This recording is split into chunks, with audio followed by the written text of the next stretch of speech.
Guys, may bago ako nabili sa TikTok na flashlight. Try natin dito sa likuran namin dahil napakadilim dito. Tingnan natin kung gaano kaliwanag. Okay, pwede natin. Wow. Kita-kita yung aming likuran. Try natin, zoom in. Kung makikita ang bunga ng niyog. Ayan, kita-kita. Hindi kaya mag-aat ang kapitbahay nito kapag tinutukan ko ng flashlight. Yan ang bintana. Ito naman ang zoom out. At pwede rin itong gamitin kapag may emergency. O, diba? Daig mo pa may Christmas light. Ang daming function ito, oh. At isa pa magnetic din daw to. Try nga natin. O, diba? Buhayin din ng ilaw.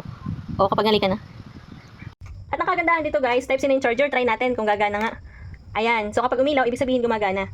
Try naman natin ito sa tubig kung waterproof nga. Oh, diba? Waterproof nga ni.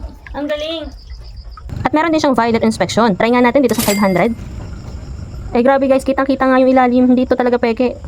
May kasama na rin siyang clip at saka lanyard. O, diba? Stay click na sa yellow basket for 180 pesos only.